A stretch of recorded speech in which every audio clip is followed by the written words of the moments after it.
So here we are in part 2 of our trying to create two-color spot color printing type of stuff. And if you didn't watch part 1, you probably want to do that first because there's some key information about the way the document's set up and so on using our channels. But I'm just going to use this iStock photo and just drag and drop it over. Of course, I selected it first. Even though it was in color, because I'm dragging it in this direction, of course, it's creating it in grayscale because my document is gray, happens to have a couple of channels.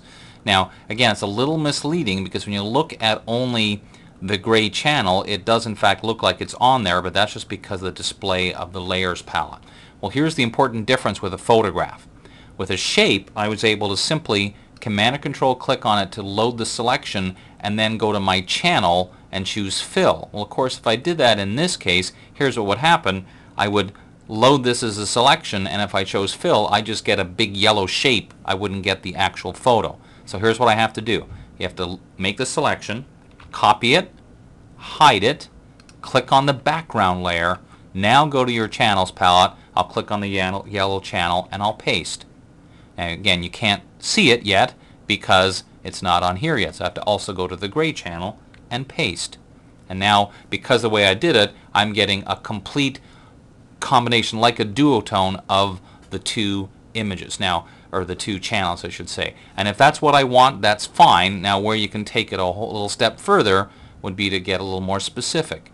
So, for example, if I went into this layer and said, for example, that I just want his hair, and I'll do this really quickly and badly, but just so you see the idea of what's possible to do here. Let's just feather that just a little bit. Okay. Now I'm just going to use a keyboard shortcut with the Move tool selected, hold down the Command and Control key and just go up, down with your arrow key, and that makes that selection. Okay.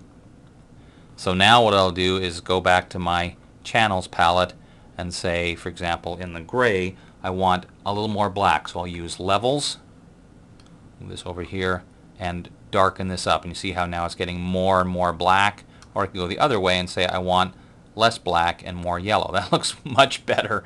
Okay, but you get the idea, basically, is how you can do that. So basically, sorry, that just cracked me up. It looks so natural, doesn't it? But again, for demonstration purposes only. So that's how you would deal with a photograph. So if you wanted the person to have the tie to be a certain color, it'd be a whole combination of making selections of those area and using levels, and ultimately looking at these channels. Now, once you're all finished, then basically you'd get to the point of, like in this case, I can't hide this layer because he's not visible, so I'd have to merge down, Command and Control E.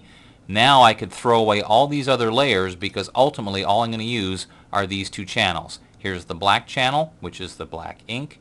Here is the spot channel, which is what's going to print in yellow. Now obviously when you do this, what I would suggest the first time you just go through and experiment, kind of like I was doing here, but then once you've done that, you'll get a better sense of the order in which you should do things.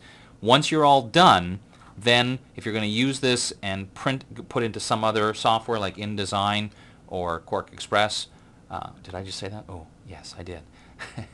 We're going to save as, and we're going to change it to, and you can't quite see it, it's actually at the very bottom of this menu. It's called Photoshop DCS 2, and that allows you to include the spot colors. My first spot. Save it, and then now this part in this dialog box, you should really talk to your printer. The printers I've worked with seems to they are happy when I choose multiple file with color composite. That means the composite one that I look at in InDesign looks like it's in color, but it includes the information they need for printing. So that part you would want to check with your printer, but then you end up with an image that will print using just those two color inks. Takes a bit of practice, but once you've done it the first time, here's what most people I've talked to found. The first time it took them a couple hours, the second time it took 20 minutes, because now you know kind of the approach you take. So there you have it, a quick overview of working with spot color. Now my example, I just used the two spot colors, but it is possible to use multiple spot colors if you want. Here's one that has 3 spot colors, including the ability to make, of course, the lovely purple hair. Okay, maybe you wouldn't want to do that, but hey, you get the idea. Just with a bit of work, you can make your life easier with using spot colors to save you money in your printing. I'm Dave Cross. I'll see you next time.